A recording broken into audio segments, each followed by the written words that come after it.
Thurman is going to be able to land some shots against Fundora. I think that's going to be the difference in the fight. I think Keith might be quicker than him, like hand speed.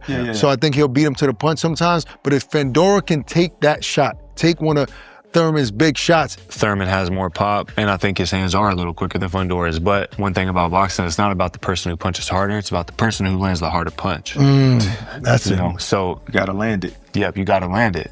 I find it easier to believe Sebastian Fundora doing everything that he needs to do and executing than I do Keith. And I think right now, Fundora wins this fight. What I'm saying is there's always an opening up the middle every time your hands leave your face, okay?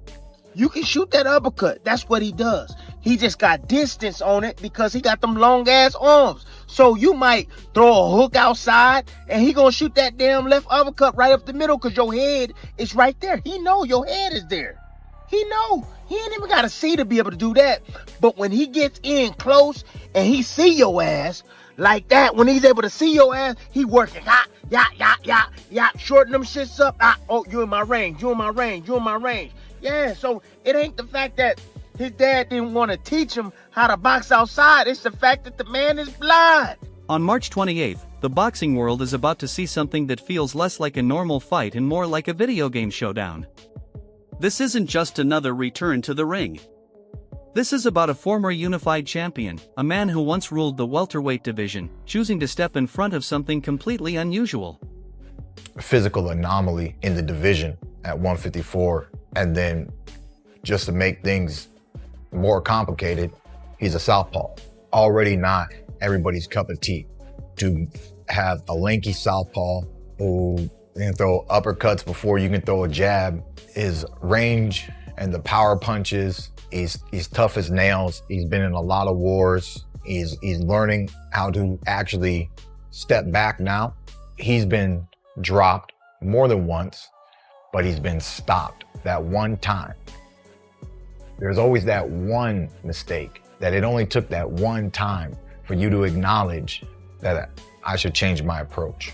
And so to see him now work behind the jab, stay lanky, and use that reach, even though it was entertaining to watch him brawl, it looks like he's starting to project that longevity and to take the advantage that God's given him and to present that obstacle to everybody that steps in the ring. So I don't know if I'm getting the brawler or if I'm getting the long and tall Fundora, but I'm ready for. Sebastian Fundora is not simply a tall boxer. At 6 feet 6 inches with an 80 in reach, he stands out in a division where fighters are usually much smaller. Honestly, by normal standards, he shouldn't even fit into this weight class. Right now, gyms everywhere are asking the same thing. Has Keith Thurman let his confidence take over his decision-making? Or is there actually a smart plan behind what looks like a risky move? Yep. Thank you. Face off, guys. The chin is here, people. The chin is here. Not 5. Look. I don't need that punch. That's not the punch, people. Look at that, people. It's not that high. Look. It's not that high, people. What you give me with? Sebastian, can we get one without your hat, please? Thank you. Was that Giant Tony talking? He wasn't ready for that. He wasn't ready. Lights out. Lights out, Giant Tony. Lights off. Let's go, man.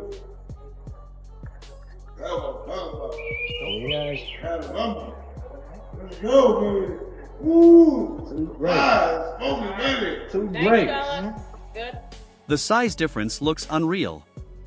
At 5 feet 7 inches in, Thurman appears tiny compared to Fundora, almost like he's facing a giant. But as former champion Caleb Plant pointed out, height alone isn't the only issue. Normally, the strategy against a taller opponent is to move inside and take away their reach advantage. But Fundora breaks that rule completely. He actually likes fighting at close range. He's comfortable standing right in front of his opponent and throwing uppercuts from angles that are very hard to defend. For someone shorter like Thurman, moving inside could actually put him in even more danger. It's difficult, because he's got the long arms to be able to punch you from a distance, but at the same time, something that's different about him is how good and how well he's able to fight on the inside. There you go. And, you know, I'll give an example of someone I fought, Jose Uzcategui. When I finally did fight on the inside with him, I realized that he has like long, gangly arms and he's not able to throw short, crisp type punches. That's how you dropped him. Yep. With that short. Yep.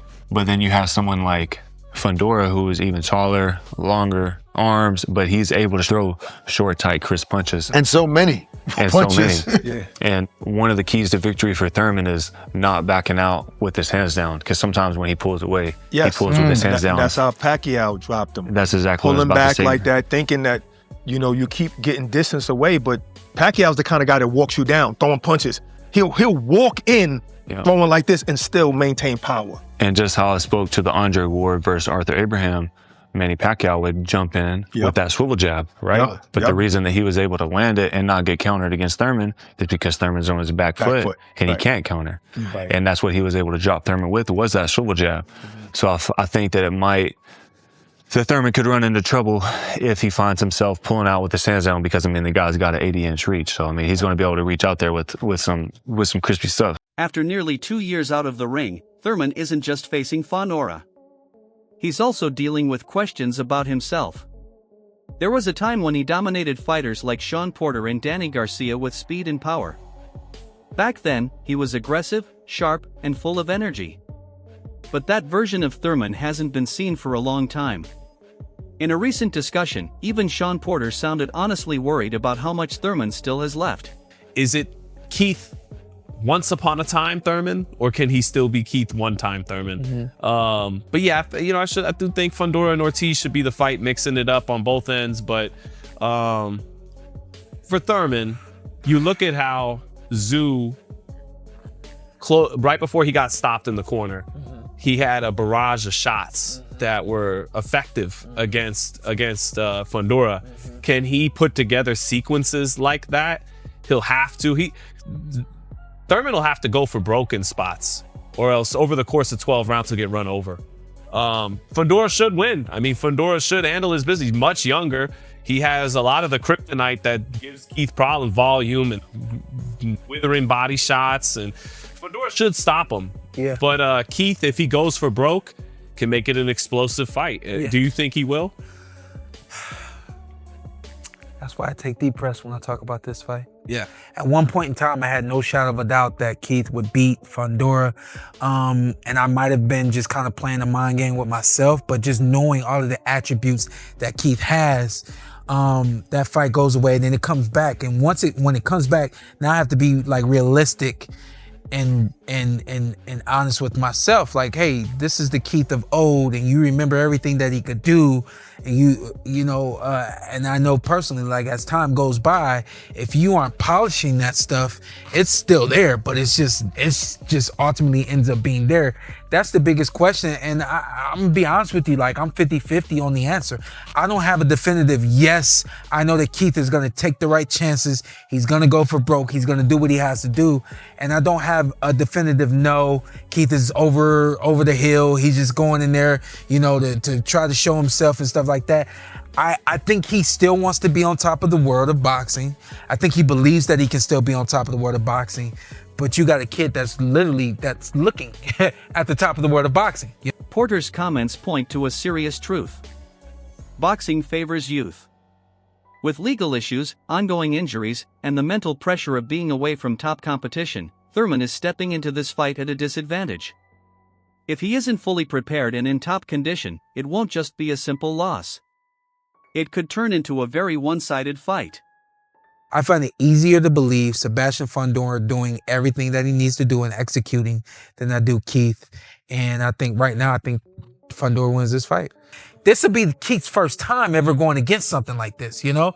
We already know he's hard to prepare for, and we already know that on fight night, you have to be really hitting those marks, stand where you need to be at all times, because at any point, he's gonna just rip it off and keep ripping it off, you know? So Keith does have those unique trajectory on his shots, though. He'll jump in with the uppercut and the right hand, and I think if Keith lets it all hang out as if it really is his last chance, because it is. If he can't make something happen, then I think it could be an explosive fight, you know. But the script is Fundora beats this older, inactive, smaller man. Right. So the big question is simple. How does a 5 feet 7 inches in fighter deal with a 6 feet 6 inches in opponent who throws punches nonstop? Experts believe Thurman needs to do something very unusual for him. He may have to change his entire fighting style. Normally, he relies on movement, resetting, and setting up big counter punches. But against someone with an 80 in reach, moving straight back could be a huge mistake. One wrong move, and it could lead to a moment that ends up all over highlight reels. That man blind, man. That man is blind. Yeah. Hey, Keith Thurman, listen up, dog. Gonna give you some game. Hey, you can take it. Grain of salt, just letting you know, man, what I picked up. You know, I know. Look. Just check it out. Shit, if you notice Fundora in the inside, lethal, right? Lethal on the inside. Uppercuts, hooks. He knows how to shorten his punches up. Because the motherfucker is blind. He can't see for shit. Period. He can't see. For real. You ever see him looking across the ring, trying to look at his opponent? He's squinting because he can't see.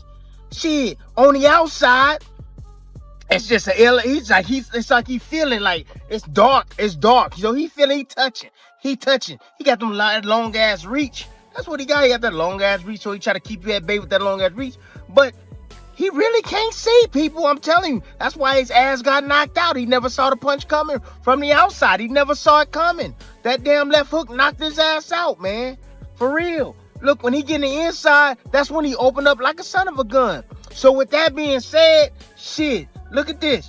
Hey, Keith, they say with a taller guy, we always say, you gotta get in the inside. You gotta get in the inside. Hell no, don't get in the inside with this motherfucker. I'm telling you, Keith. He got them Coke bottle glasses for a reason. Because he can't see, Keith. I promise you, man. On the outside.